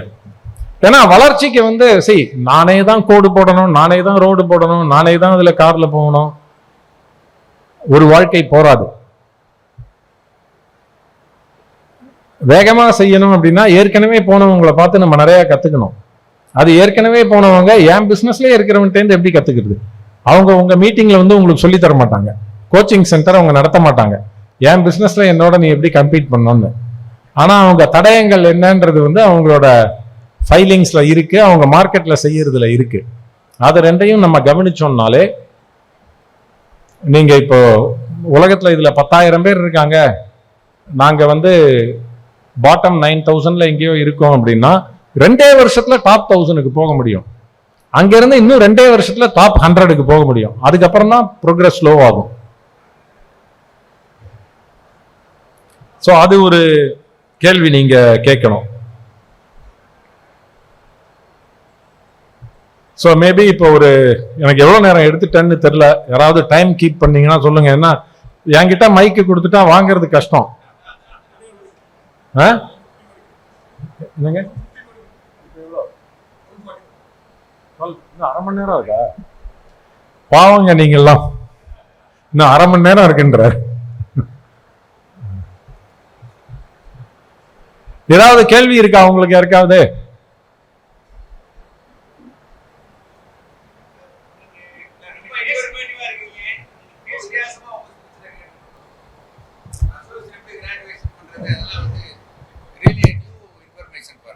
Thank you. We are happy with your transformation. Thank you. Please go on. Thank you. Thank you very much. நீங்க பேசுனதுலயே நிறைய இது நம்ம பர்சனல் இதாக தான் நம்ம எடுத்துட்டு போயிட்டு இருக்கோம். கம்பெனி அப்படிங்கிறது கம்பெனி வைஸா எடுக்கிறது இல்ல, ரெண்டையுமே டிவைட் பண்ணி பார்க்கறது இல்ல, எல்லாமே நம்ம அசெட்ஸ் நினைக்கிறோம். But we achieved something, but அந்த இண்டஸ்ட்ரி வைஸா பார்க்கும்போது we are not achieved. Correct. we know. அதுதான் அதுக்கு முக்கியமான காரணம். என்ன பொறுத்த வரைக்கும் நம்ம பர்சனலையும் கம்பெனியும் பர்சனல் ரிஸ்க் தனி. நீங்க இனிமேலுக்கு பர்சனல் ரிஸ்கே எடுக்காதீங்க, பட் பிசினஸ் ரிஸ்க் எடுங்க. சார் ஒரு கொஸ்டின் சார். சார் நீங்க யூஎஸ்ல இருந்து ரிட்டர்ன் ஆனீங்க தெரியுங்க சார். சார் கால்குலேட்டட் ரிஸ்க் ஆரம்பிச்சீங்களா சார்? நீங்க யூஎஸ் ரிட்டர்ன் ஆகி நீங்க கம்பெனி ஆரம்பிக்கும் போது உங்க ஃபேமிலிக்குன்னு ஒரு ஃபண்ட் ஏதாவது ஒதுக்கிட்டு தான் ஆரம்பிச்சிங்களா இல்லை எப்படி சார்? அப்போ உங்களோட எக்ஸ்பீரியன்ஸ் எவ்வளோ இருந்தது? உங்களுக்கு இந்த மாதிரி சப்போர்ட்லாம் கிடைச்சது, டெக்னாலஜி வைஸ், பீப்புள் வைஸ் இதே மாதிரி சப்போர்ட்லாம் கிடைச்சது? அதாவதுங்க, நான் கம்பெனி ஆரம்பிக்கலாம்னு அமெரிக்கால இருந்து வந்தப்போ எனக்கு 4.5 வருஷம் எக்ஸ்பீரியன்ஸு. 4 கம்பெனியில் வேலை பார்த்துருந்தேன். ஸோ அப்போ நான் 95 நவம்பர் அது. அப்போ நான் இந்தியாவுக்கு வர்றதே என்னோட அமெரிக்காவில் இருக்கிற ஃப்ரெண்டெல்லாம் வந்து என்ன முட்டாள், எதுக்குடா போற அப்படின்னாங்க. இந்தியாவில் எங்கள் வீட்டில் இருக்கிறவங்க எல்லாம் வந்து எதுக்கு வரேன்னாங்க. சில பேர் வந்து இவனுக்கு வேலை போயிடுத்து போல இருக்கு, கௌரவமாக அதை சொல்லிக்காம திரும்பி வந்துட்டேன்னு சொல்கிறான் அப்படின்னாங்க. ஏன்னா நம்ம ஊரில் வந்து அடுத்தவன் சுயமாக ஒரு முடிவு எடுத்து செய்வோன்றதுல நம்பிக்கை நிறைய பேருக்கு கம்மி தான் இல்லையா? அதனால வந்து எனக்கு தெரிஞ்சு நிறைய பேர் நினைச்சது வந்து அமெரிக்கால வீட்டுக்கு அனுப்பிச்சிட்டாங்க, நம்ம ஊர்ல ஏதோ இவன் கதை ஓட்டிட்டு இருந்தான், அங்க போன உடனே அனுப்பிச்சிட்டாங்க, அதை கௌரவமா நானே ஏதோ பண்றேன்னு சொல்லி வரோம் அப்படின்ற மாதிரி. ஸோ நிறைய நேரத்துல இதை நான் எதுக்கு சொல்றேன்னா, எதிர்பார்ப்புன்னு பெருசா கிடையாது. அதாவது நம்ம எங்க ஃபேமிலியிலலாம் வந்து பிஸ்னஸ் பண்ணவங்க யாருமே கிடையாது. நம்ம பிஸ்னஸ்னா ஸ்பெல்லிங் தெரியாது. ஸோ வந்து ஸோ எல்லாருக்கும் ஒரு அதிர்ச்சி தான், ஏன்டா இவன் இப்போதான் ஒழுங்காக வேலை பார்த்துருக்கான், ஒரு ஃபேமிலிலேயே 5 பசங்க, எங்கள் அப்பா ஒரு கவர்மெண்ட் சர்வெண்ட்டு அப்படின்றத வந்து இப்போதான் வந்து ஃபேமிலி கொஞ்சம் நிமிர்ந்து நிற்குது, இவன் என்னடா ஏற்கனவே அதை போய் போட்டு உடைக்கிறான் அப்படின்ற மாதிரி. ஸோ எதிர்பார்ப்பு கிடையாது. என்னுடைய இதுவும் இப்போ அமெரிக்காலேருந்து வர்றதே பார்த்தீங்கன்னா எனக்கு கணக்கு நல்லா வரும், மேக்ஸ் ரொம்ப ஸ்ட்ராங். நான் அப்போல்லாம் எல்லாரும் 11th 12th 10th நிறையா டியூஷன் எடுப்பாங்க. ஸோ ஏதாவது பிரச்சனைன்னா ஒரு 4 பேருக்கு டியூஷன் எடுத்து 1000 ரூபா சம்பாதிச்சிடலாம் ஒன்றும். ஸோ எனக்கும் பெரிய எதிர்பார்ப்பு கிடையாது. ஸோ அதனால வந்து அது எதிர்பார்ப்பு இல்லைன்றது வந்து ஒரு பெரிய கிஃப்ட். பிகாஸ் நம்ம என்ன ரிஸ்க் வேணா எடுக்கலாம். இப்போ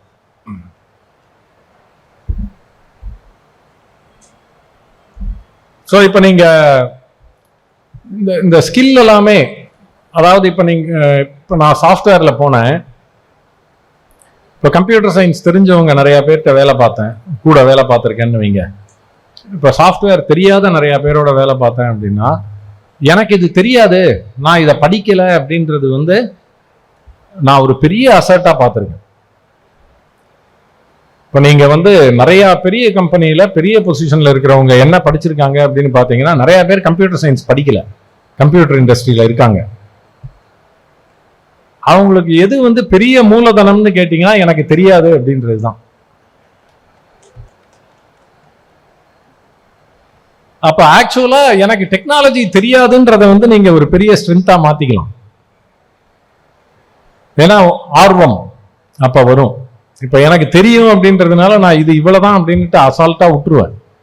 நீங்க தெரியாதுன்றதுனால இன்னைக்கு எது சரின்றத அனலைஸ் பண்ணி பார்ப்பீங்க.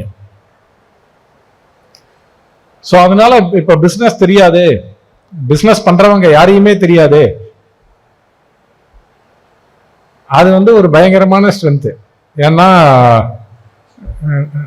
நமக்கு எல்லாமே நம்ம புதுசா கத்துண்டாதான் பண்ணலாம் அப்படின்ற மாதிரி.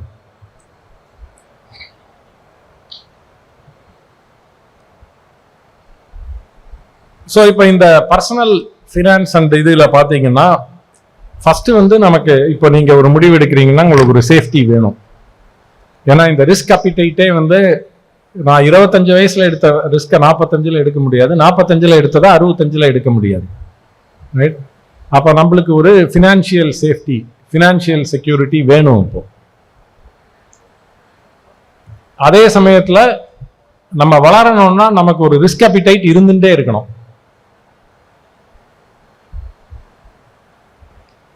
அண்ட் நமக்கு ஒரு growth ஆஸ்பிரேஷன் இருக்கணும். இத மூணையும் எப்படி பேலன்ஸ் பண்ணுவோம்? ரைட்? அப்போ இப்போ உங்களுக்கு 65 வயசு ஆகுது, நீங்க ரிஸ்க் எடுக்கணும்னா maybe to a 25-year financial plan for yourself. Personally நம்மளுக்கு பணம் தேவைப்படுமா தேவைப்படாதான்றதுக்கு. அப்ப கிட்டத்தட்ட அதை தவிர மீதி எல்லாம் ரிஸ்க் எடுக்கலாம்ல. பிசினஸ்ல இருக்கிறது எல்லாம் அதை விட அதிகமா பர்சனல்ல இருந்தா இருந்துட்டு போட்டோம். அப்ப பிசினஸ்ல இருக்கிறது ரிஸ்க் எடுக்கலாம்ல. சோ நான் அப்ப என்ன பாக்குறேன்னா, அந்த தெளிவு எப்படி வரும் நமக்கு? சரி, இப்போ இந்த தயக்கம் இருக்கு அப்படின்னு சொன்னாரு, பயம் இருக்கு அப்படின்னு சொன்னாரு. ஏன் தயக்கம் பயம் வருதுன்னா தெளிவு இல்லை. அப்ப ஃபர்ஸ்ட் நம்ம எப்படி அந்த விஷயத்துல தெளிவு கொண்டு வர்றது, அதுதானே முக்கியமாகுது. அப்ப தெளிவு கொண்டு வரணும் அப்படின்னா, சரி நம்மளோட இது என்னன்னா, நம்ம ஒரு சிம்பிளா ஒரு பிளானிங் பண்றது இல்லை. நம்ம டே டு டே இதுல போகிறதுனால பிளான் பண்றது இல்லை. அப்ப என்ன வருஷம் 10% இன்ஃபிளேஷன் போட்டு நம்ம இதே லைஃப் ஸ்டைல்ல இருக்கணும்னா என்ன வேணும் அப்படின்றது கணக்கு போடுறது பெரிய இது கிடையாது நீங்க பண்ண பிசினஸ்க்கு. அப்ப how much financial security I have, I know. இல்லையா? அப்ப எவ்வளவு ரிஸ்க் என்னால எடுக்க முடியும்ன்றதும் எனக்கு தெரியும். அது மாதிரி நம்ம போட்டுக்கலாம், பர்சனல் கொலாட்ரல் எதுவும் தரமாட்டேன், பர்சனல் கேரண்டி எதுவும் தரமாட்டேன், கம்பெனிக்கு ஃபண்டிங் லோன் கிடைக்குது இல்ல கம்பெனிக்கு ஃபண்ட் பண்றாங்கன்னா நான் பிசினஸ் எக்ஸ்பேண்ட் பண்ணுவேன். அப்ப அந்த மாதிரி நீங்க உங்களுக்கே ஒரு விதிமுறைகளை போட்டுக்கங்க. நம்ம ஒரே ஆளுன்றதுனாலதான் வேகமா அந்த பர்சனல் கேரண்டியில சைன் பண்ணுவோம் அவசரமா. அதனாலதான் நம்ம இண்டிவிஜுவலாவும் கம்பெனியோட கஸ்டோடியனாவும் கான்வர்சேஷன் வச்சுக்கணும். இண்டிவிஜுவலா நம்ம கம்பெனிக்காக கையெழுத்து போடுறது அடுத்தவங்கள்ட்ட கேட்டா என்ன கேள்வி கேட்பாங்களோ அதை நம்மளை கேட்டுக்கணும். அந்த ரிஸ்க் நம்ம எடுக்கணுமான்னு கேட்கணும். இது ஆக்சுவலா நான் எங்க அப்பா கிட்ட இருந்து தான் கத்துட்டேன். நான் அதாவது பிப்ரவரி 96ல எங்களுக்கு ஃபர்ஸ்ட் ஆர்டர் வந்ததுன்னு, ஏப்ரல் 96ல எங்க கம்பெனில இருந்து ஒரு 3-4 பேர் அமெரிக்கா போகணும், 3 பேர் போகணும். அப்போ நாங்க பார்த்த வேலைக்கு அவங்க அந்த நாங்க டிக்கெட் புக் பண்ணிட்டு போயிட்டு வந்துட்டு இன்வாய்ஸ் ரைஸ் பண்ணாதான் பே பண்ணுவாங்க. ஒரு 2 மாசம் 3 மாசம் ஆகும் பேமெண்ட் வர்றதுக்கு. அண்ட் எங்க கிட்ட பணம் கிடையாது. நான் 96ல ஒரு 4-5 லட்சம் ரூபா. அப்ப எங்க அப்பா பணம் வச்சிருந்தாரு. நான் சொன்னேன் கொடு அப்படின்னு கேட்டேன். நான் அவர் சொன்னார், இல்லப்பா எனக்கு இதுக்கப்புறம் 2 பசங்க இருக்காங்க, நானும் ரிட்டையர் ஆக போறேன், தங்க கல்யாணத்துக்கு இருக்கா, அதனால நீ கம்பெனி என்ன வேணா பண்ணிக்க, போயிட்டு பணங்கனாலும் அப்படின்னாரு. ஸோ நான் ஃபர்ஸ்ட் எனக்கு கோபம் வந்தது அவர் மேல. பட் அப்புறம் யோசிச்சா அது வந்து ரொம்ப ஒரு அதுல இருந்து நானே வந்து பர்சனல் இது தனி, கம்பெனி இது தனி அப்படின்ற மாதிரி. ஸோ அந்த மாதிரி நமக்கு வந்து ஒரு இப்போ நம்ம இவரே சொன்னாரு, வெளியில போய் ஃபர்ஸ்ட் 10 லட்சம் ரூபா ஃபண்டிங் வாங்கினுவா, நான் ஃபேமிலியில இருந்து 10 லட்சம் ரூபா தரேன்னு சொல்லுங்க பசங்கள்கிட்ட அப்படின்னு. அந்த மாதிரி தான். ஸோ அப்ப நம்ம வந்து எல்லாமே ஒரு ஃபேவரைட்டிசம் பண்ணாம, நம்ம பையன்றதுனால ஒரு அன்னெசரியா என்கரேஜ் பண்ணாம, அன்னெசரியா டிஸ்கரேஜ் பண்ணாம, பேலன்ஸ்டா பண்ற மாதிரி ஆகுது இல்லையா? அப்போ நீங்க வந்து உங்களுடைய எவ்வளவு சேஃப்டி நெட் வச்சிருக்கீங்க, எவ்வளவு உங்களுக்கு ரிஸ்க் கெப்பாசிட்டி இருக்கு, நம்ம growth ஆஸ்பிரேஷனுக்கு எந்த மாதிரி ரிஸ்க் எடுக்கலாம் அப்படின்னு பார்த்து கால்குலேட்டட் ரிஸ்க் கண்டிப்பா எடுக்கணும். நம்ம ஊர்ல எல்லா பிசினஸுமே ரொம்ப நல்லா பண்ணும். இப்போ நீங்க அமெரிக்கா மாதிரி நாட்டில் வளர்ந்த கம்பெனி எல்லாம் பார்த்தீங்கன்னா, இன்ஃபேக்ட் எங்க கம்பெனியை கூட எடுத்தீங்கன்னா எவ்ரி 5 இயர்ஸ் நாங்க ஒரு எக்ஸ்ட்ரீம்லி ரிஸ்கி டிசிஷன் எடுத்து பண்ற மாதிரி தான் இருக்கு. அந்த டிசிஷன் எடுக்கிறதே வந்து இஃப் திங்ஸ் கோ ராங், நம்ம அதுக்கப்புறம் கீழே போயிடுவோம். ஏன்னா டெக்னாலஜி மாறிட்டே இருக்கு, மார்க்கெட் மாறிட்டே இருக்கு அப்படின்னா. ஸோ இந்த ஈக்குவேஷன்ல இப்போ growth பண்ணணும் அப்படின்னா மார்க்கெட் ஆப்பர்ச்சுனிட்டி என்ன? ஸோ இப்போ இந்த ஸ்டார்ட் அப் கம்பெனிலலாம் எப்படி பணம் போடுறாங்க? முக்கியமா பார்த்தீங்கன்னா, நம்ம நிறைய பேருக்கு மார்க்கெட் ஆப்பர்ச்சுனிட்டி என்ன இன் டேர்ம்ஸ் ஆஃப் எவ்வளோ கஸ்டமர் வாங்குவாங்க, எவ்வளோ பணம் வருஷத்துக்கு பண்ணலாம்ன்றத நம்ம சைஸ் பண்றதே இல்லை. அப்போ அடுத்த கேள்வி, நீங்க என் ப்ராடக்ட் ஆர் சர்வீஸ்க்கு மார்க்கெட் பொட்டன்ஷியல் என்ன அப்படின்னு எனக்கு தெரியுமா? இது ஏன்னா நம்ம சில தடவை இப்போ நாங்க முதல் ப்ராடக்ட் ஒன்று பண்ணோம், எங்களுக்கு பிசினஸே தெரியாது. முதல் 7-8 வருஷம் பண்ணின ப்ராடக்ட் பார்த்தீங்கன்னா அதுல கிட்டத்தட்ட நாங்க வேர்ல்டு நம்பர் 1 ஆயிட்டோம். ஆனா மார்க்கெட் ரொம்ப ரொம்ப ரொம்ப சின்னது. ஸோ அப்போ நாங்க வந்து ஒரு டிமாண்டே இல்லாத ப்ராடக்ட்ல ஒரு வேர்ல்டு நம்பர் 1 ஆயிட்டோம் அப்படின்ற மாதிரி. அதுல இருந்து கத்துட்டு தான் நம்ம என்ன பார்த்தோம்னா, ஒரு பெரிய மார்க்கெட்ல 100வது வெண்டரா இருக்கிறது மோர் ரெனுமரேட்டிவ் அண்ட் ஈஸியர் தேன் ஒரு ரொம்ப சின்ன மார்க்கெட்ல வேர்ல்டு லீடரா இருக்கிறது அப்படின்னு நம்ம ஸ்ட்ராட்டஜியை மாத்தணும். அப்போ உங்க ப்ராடக்ட் ஆர் சர்வீஸ்க்கு எவ்வளவு மார்க்கெட் சைஸ், இப்போ அந்த மார்க்கெட் சைஸ் வந்து நமக்கு தெரியணும். வருஷா வருஷம் அந்த மார்க்கெட் சைஸ் எப்படி ஆகுது. ஃபார் எக்ஸாம்பிள், நாங்க அதுக்கு வந்து மார்க்கெட் சைஸை பத்தி இப்போ எங்க பிசினஸ்லாம் கார்ட்னர் அது மாதிரி ரிசர்ச் ஃபர்ம் வந்து ரிப்போர்ட் போடுவாங்க. இந்த மார்க்கெட் வந்து இந்த வருஷம் 20% க்ரோ ஆகும், அடுத்த 5 வருஷத்துக்கு காம்பவுண்டட் ஆனுவல் growth 17% இருக்கும் அப்படின்னுட்டு. அப்ப எங்களுடைய கோலே மார்க்கெட் 17% வளருதுன்னா நம்ம 35% வளரணும். அப்போ நம்மளால வந்து மார்க்கெட் ஷேர் அதிகமா எடுக்க முடியும். மார்க்கெட் 17% வளர்றதே நம்ம 12% வளர்ந்தோம்னா நம்ம மார்க்கெட் ஷேர் லூஸ் பண்றோம். அந்த பெர்ஸ்பெக்டிவ் வேணும். இப்போ நிறைய விஷயத்துல நமக்கு தெரியும் இந்த ப்ராடக்ட்டுக்கு மார்க்கெட் என்ன ரேட்ல க்ரோ ஆகுது அப்படின்னு. அப்ப அதை வச்சு நம்ம எங்க இருக்கோன்றதை வச்சு நம்மளுடைய growthக்கு நம்ம பிளான் பண்ணணும். அப்போ சரி, முக்கியமான விஷயம் என்னன்னா, ஆப்பர்ச்சுனிட்டி இல்லைன்னா நீங்க ஆப்பர்ச்சுனிட்டி கிரியேட் பண்ண முடியாது. அந்த பவர் மேபி ஜியோ மாதிரி, ரிலையன்ஸ் மாதிரி கம்பெனிக்கு இருக்குமா இருக்கும். எதையாவது பண்ணி ஒரு புது ப்ராடக்டை ஆப்பர்ச்சுனிட்டி கிரியேட் பண்றது. அரசாங்கத்துக்கு இருக்குமா இருக்கும் ஆப்பர்ச்சுனிட்டி கிரியேட் பண்றது. நம்மள மாதிரி பிசினஸ் நிறைய பேருக்கு நம்ம மார்க்கெட்ல ஆப்பர்ச்சுனிட்டி கிரியேட் பண்ண முடியாது. நம்ம எல்லாருமே வந்து ஒரு டிமாண்ட் சர்வீசிங், இருக்கிற ஆப்பர்ச்சுனிட்டியை டிமாண்டை சர்வீஸ் பண்ற இதுல இருக்கும். அப்ப எவ்வளவு டிமாண்ட் இருக்குன்னு நமக்கு தெரியணும்ல. எவ்வளவு டிமாண்ட் இருக்கு, எவ்வளவு காம்படிட்டர் இருக்காங்க, நம்ம எங்க இருக்கோம், நம்ம எப்படி அந்த மோர் மார்க்கெட் ஷேர் வின் பண்றோம் அப்படின்ட்டு. அப்ப என்ன ஆகும், நீங்க உங்களுடைய குறிக்கோள் வந்து உங்களுடைய பண்ணிட்டு இருக்கிற ப்ராடக்ட், உங்களோட கோர் காம்பிட்டன்ஸ் எதுவோ அதுல நீங்க மார்க்கெட் ஷேர் இன்க்ரீஸ் பண்றீங்க. அப்ப டெக்னாலஜி அடாப்ஷன்ன்றது வந்து அதுல ஒரு சைடு இதுதான், அது வந்து ஒரு மெயினான இது கிடையாது. அப்ப உங்களுக்கு எப்படி டெக்னாலஜி அடாப்ட் பண்ணணும்ன்றதும் தெரியும், ஏன்னா நம்ம அடுத்தவங்களை நல்லா அப்சர்வ் பண்றோம்னு. ஸோ கடைசியா பாத்தீங்கன்னா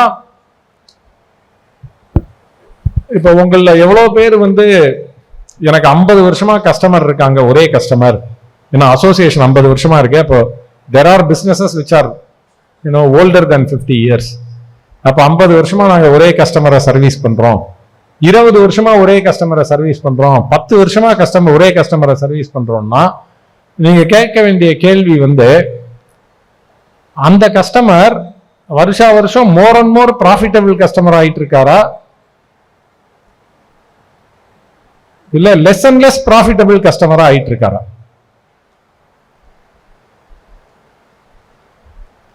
ஃபார் எக்ஸாம்பிள் நிறைய எம்எஸ்எம்இல நான் பார்த்தது என்னன்னா, கொஞ்சம் கொஞ்சமா அவங்க வந்து ஒரு 1-2, அதாவது அந்த கம்பெனிஸ் வந்து அவங்க டீம் போட்டு செஞ்சாங்கன்னா இவங்களுக்கு கொடுக்குற விலையை விட கூட செலவாகும். அப்ப அந்த கம்பெனியோட சௌகரியத்துக்கு தான் அவங்க அவுட் சோர்ஸ் பண்றாங்களே தவிர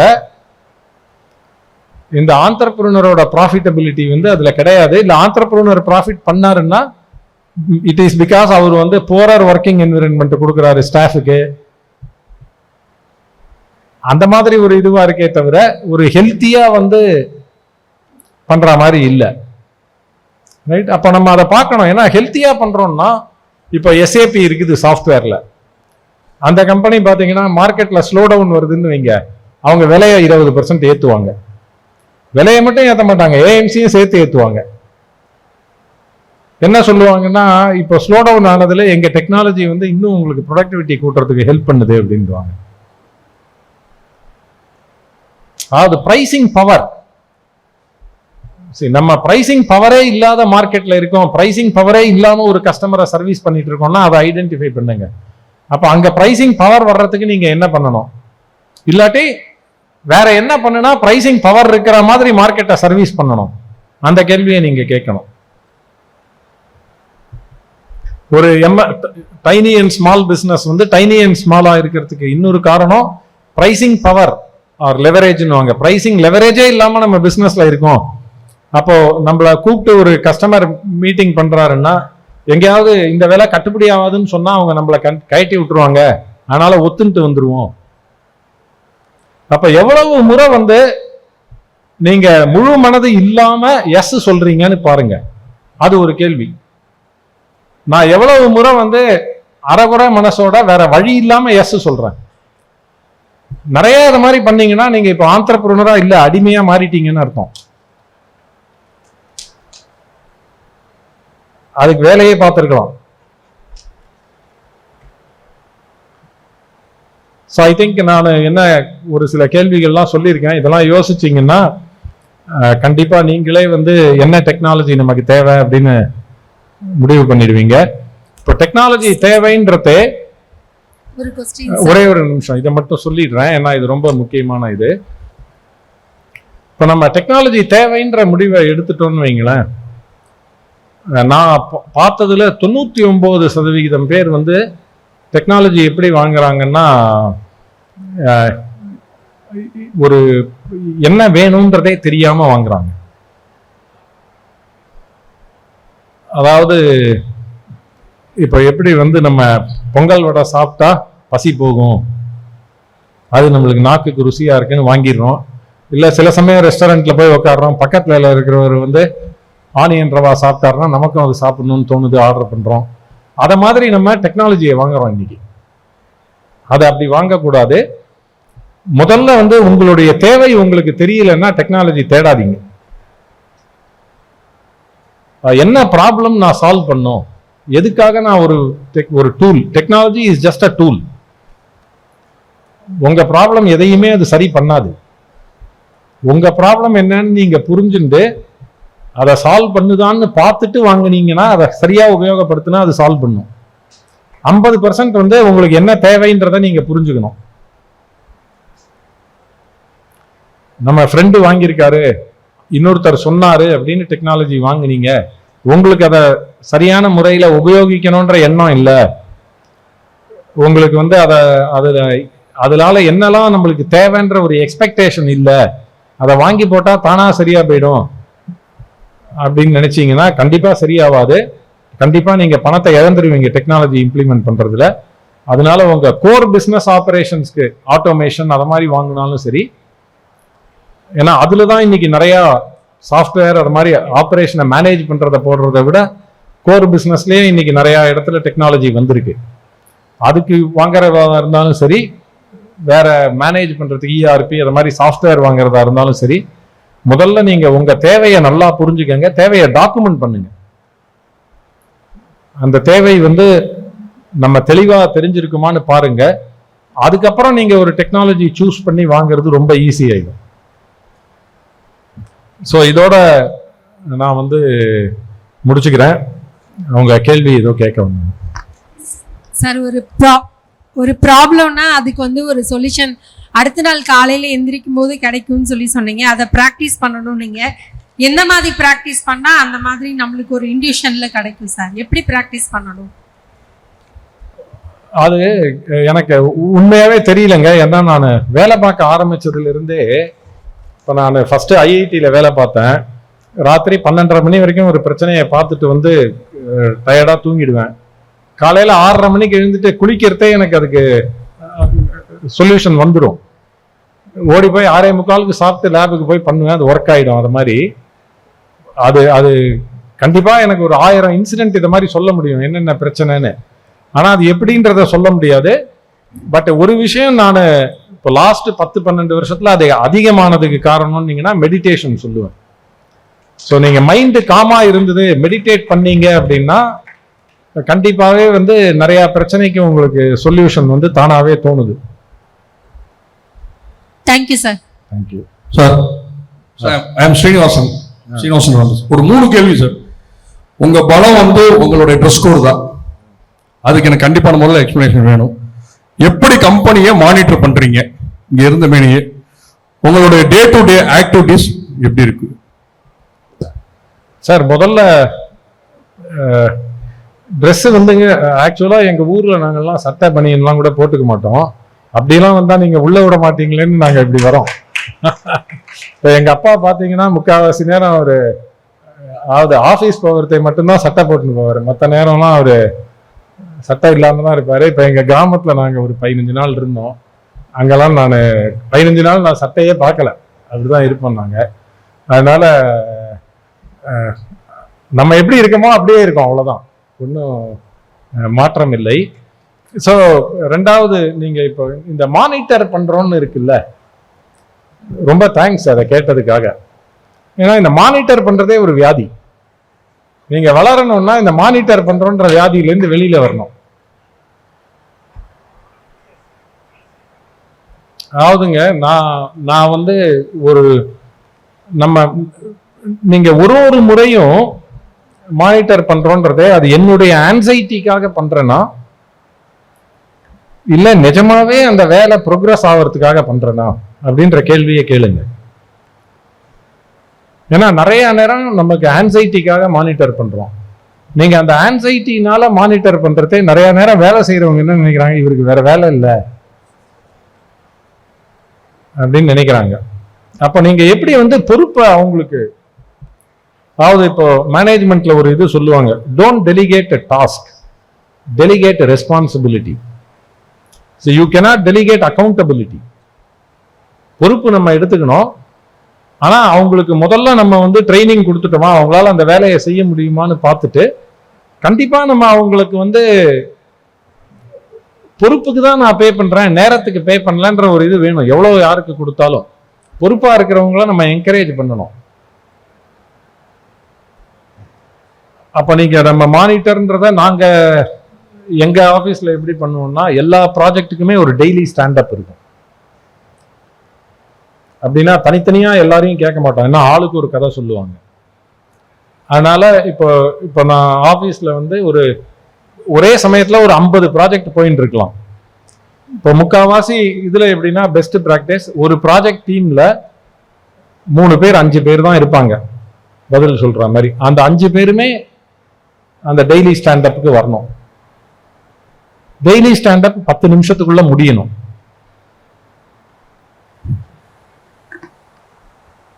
அந்த ப்ராஜெக்ட் வந்து ஒரு பிளானோட தான் போகும். ரிட்டன் டவுன் பிளான்ல யாரு எந்த வேலையை எந்த டேட்ல முடிக்கிறதுக்கு பொறுப்பு அப்படின்றது இருக்கும். அப்போ ஸ்டாண்டப்ல வந்து அவங்க I am progressing as per plan, முடிஞ்சு போச்சு. ரைட்.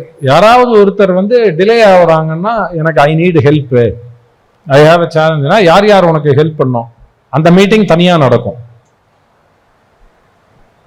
அப்ப இது வந்து ஒரு ப்ராஜெக்ட்டுக்குமே இப்போ நான் இப்போ கடைசியா கோஃப்ரூகல்ல வந்து ஒரு நேரத்துல ஒரு 100 ப்ராஜெக்ட் போயிட்டு இருக்குன்னு வைங்க. ஒரு ப்ராஜெக்ட்ன்றது வந்து இப்போ ஒரு கஸ்டமருக்கு ப்ரப்போசல் கொடுக்கணும்,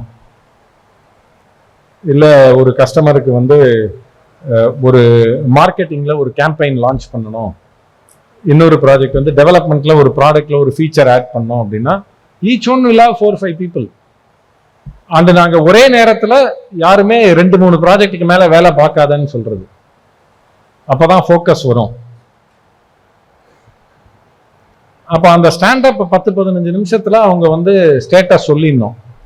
அதுக்கப்புறம் ஸ்டேட்டஸ் ஆன்சைட்டி யாருக்குமே இருக்காது. காலையில 10 நிமிஷமோ இல்லை காலையிலயோ சாயங்காலமோ அந்த ப்ராஜெக்ட் டீமை பொறுத்தது. ரைட். மற்றபடி வந்து மானிட்டரிங் கொஸ்டின்னு கிடையாது. அது மாதிரி அவர் சேலஞ்சுன்னு சொல்லிட்டாரு அப்படின்னா அதுக்கு யார் யார் வேணுமோ அவங்களெல்லாம் மீட்டிங்க்கு கூப்பிட்டு அந்த சேலஞ்சை டிஸ்கஸ் பண்ணி சொல்யூஷன் பண்ண வேண்டிய பொறுப்பு அவரோடது. இப்போ நிறைய இடத்துல என்ன ஆகுது, நான் சேலஞ்சு சொல்லிட்டேன்னா அது பாஸோட பொறுப்பு ஆயிடுது. பாஸ்ட தான் நம்ம பிரச்சனை சொல்லிட்டோமே அவரு பார்த்துப்பாரு அப்படின்னு. உன் வேலை சேலஞ்சுனா நீ பாரு அப்படின்னு வைங்க. உனக்கு உதவி வேணும்னா நான் பண்றேன். அதாவது இதை வந்து ரிவர்ஸ் டெலிகேஷன் அப்படின்றாங்க மேனேஜ்மெண்ட்ல. இன்ஃபேக்ட் அதை கூட நீங்க ஒரு கேள்வியா போடலாம். உங்ககிட்ட வந்து அடுத்தவங்க உங்க ஆபீஸ்ல வேலை பார்க்கறவங்க வந்து உங்ககிட்ட வந்து பேசுறது எவ்வளவு முறை அவங்க வேலையை உங்க தலையில கட்டுறாங்க. How many times in a day they are reverse delegating to you? இது உன்னுடைய பொறுப்புப்பா, நீ செய்ய, உனக்கு நான் உதவி பண்ண ரெடின்னு நம்ம சொன்னோம்னா அவங்களும் கத்துப்பாங்க. சரி, அவங்க ரிவர்ஸ் டெலிகேட் பண்ணுவாங்க. கொஞ்ச நாள் கழிச்சு என்ன சொல்லுவாங்க, இவர் எந்த வேலையும் நம்மளை பார்க்க விடுறது இல்லை, எல்லாமே அவருக்கு தான் தெரியும்னு நினைக்கிறாருன்னு சொல்லுவாங்க.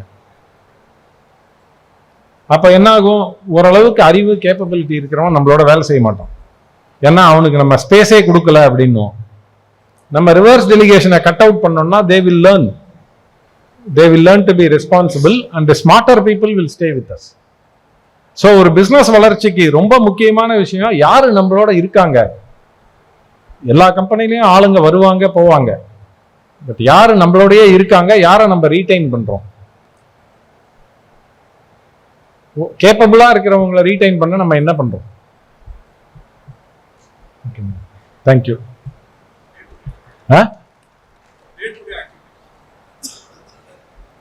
இப்ப வந்து டே டு டே ஆக்டிவிட்டி சும்மா இருக்கிறது தாங்க.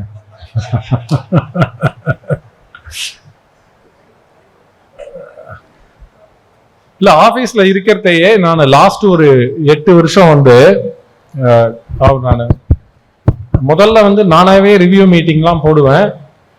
ஷெட்யூல் வந்து நிறைய நேரத்துக்கு பிஸியா வச்சிருப்பேன் மாதிரி. லாஸ்ட் ஒரு 8-10 வருஷம் வந்து பாத்தீங்கன்னா ஒரு நாளைக்கு மேக்சிமம் ஒரு மீட்டிங், சில நாளைக்கு அது கூட கிடையாது, 1 ஹவருக்கு. அவ்வளவுதான் நான் ஷெட்யூல் பண்றதா இருக்கும். மீதி யாராவது வந்து நீங்க இதை பார்க்கணும் ஹெல்ப் பண்ணணும்னு கேட்டாதான் அவங்களோட மீட் பண்றது, இல்லாட்டி நானா ஜாலியா ஏதாவது படிச்சுட்டு அது மாதிரி இருக்கிறது. ஏன்னா நம்ம போய் அடிக்கடி ஒரு அடுத்தவங்களை அடிக்கடி ஸ்டேட்டஸ் சொல்லு, இது ஏன் பண்ணலாம், இது ஏன், ஏன்னா ஏதாவது கேட்டா நம்ம கேள்வி கேட்போம்.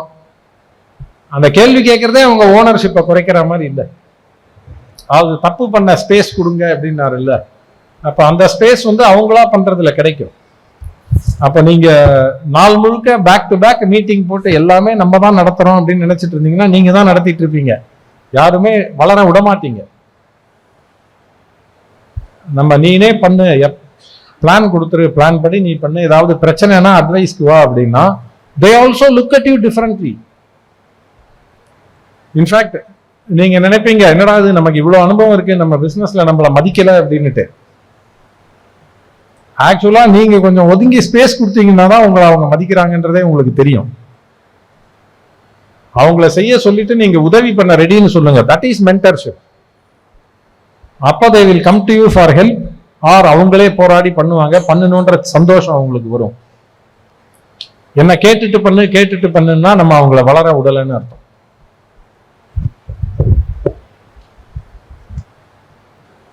சார், நீங்க பேசும்போது, என் பேரு தினேஷ் சார், நீங்க பேசும்போது அடிக்கடி எம்ப்ளாயிக்கும் உங்களுக்கும் சிஇஓ ஓனருக்கும் ஒரு சில பிரச்சனைகள் வரும்.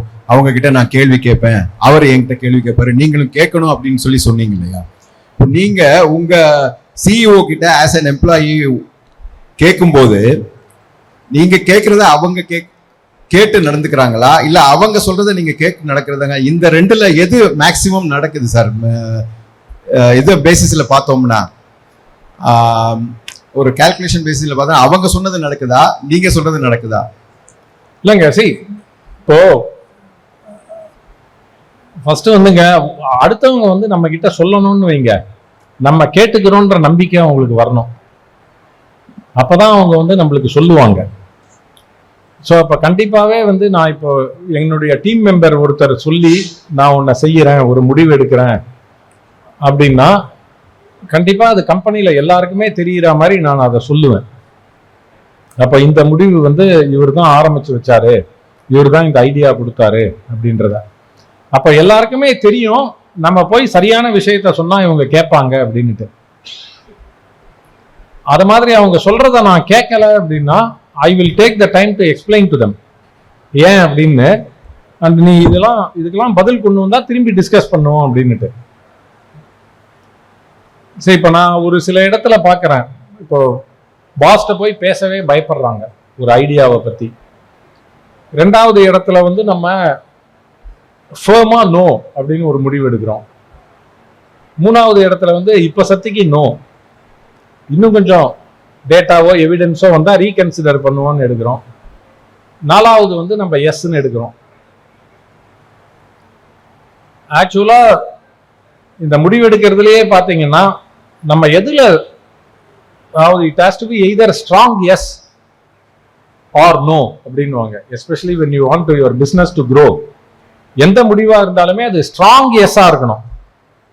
எஸ்ன்னு முடிவு எடுக்கிறதுல சந்தேகமே வரக்கூடாது. அப்படி இல்லைன்னா இப்போ சத்திக்கு நோவா இருங்கன்ற. அப்போ தேடுதல்ல இருக்கும்ல, நீங்க தேட வேணாம், அதை போய் ஐடியா வந்தவன் தேடிட்டு வருவோம்ல. அப்ப அவன் ஒரு மாசம் கழிச்சு இல்ல எனக்கு இன்னும் அது சரியா படலைன்னா திரும்பி பேசுவோமே. சரி, அப்போ you are actually delegating and people are feeling valued, people are feeling respected, அந்த மாதிரி ஆகும். இதை பத்தி என்கிட்ட பேசவே கூடாது அப்படின்ட்டீங்கன்னா, இதுக்கப்புறம் இதை பத்தி பேசாதப்பா அப்படின்ட்டீங்கன்னா nobody will come to you. Good afternoon sir, என் பேர் அரவிந்த். எம்எஸ்எம்இஸ்க்கு பெரிய சேலஞ்சஸ் என்னென்ன, சாஃப்ட்வேர்ஸ், இஆர்பி சிஸ்டம் அந்த மாதிரி. ஸோ உங்கள் கம்பெனி எங்களை மாதிரி மைக்ரோ அண்ட் ஸ்மால் இண்டஸ்ட்ரீஸ்க்கு மேனுஃபேக்சரிங் செக்மெண்ட்ல இஆர்பி சாஃப்ட்வேர்ஸ் பண்ணிட்டு இருக்கீங்களா சார்? சரி, இப்போ ஜோஹோ புக்ஸ்ல அவங்க பண்ணிட்டு இருக்காங்க. ஒரு சில மேனுஃபேக்சரிங் செக்டர்ல யூஸும் பண்றாங்க ஜோஹோ புக்ஸை. கண்டிப்பா நீங்க அதை எவாலுவேட் பண்ணலாம். பட் நான் சொன்ன மாதிரி எந்த டூல் எவாலுவேட் பண்ணாலும் முதல்ல உங்களுடைய தேவை என்னன்றதை டாக்குமெண்ட் பண்ணிக்கங்க. உங்க தேவை தெரிஞ்சிடுத்துனா இன்னைக்கு டூல் சர்வீஸ் ப்ரொவைடர் நிறைய பேர் இருக்காங்க. நீங்க ரைட் டூல், பெஸ்ட் டூல் பண்ணலாம். உங்க தேவை என்னன்றதெல்லாம் இது பண்றது கூட நம்ம சிவராம் இப்போ அந்த பிசினஸ்ல தான் இருக்காரு, அவரும் ஹெல்ப் பண்ணுவோம்.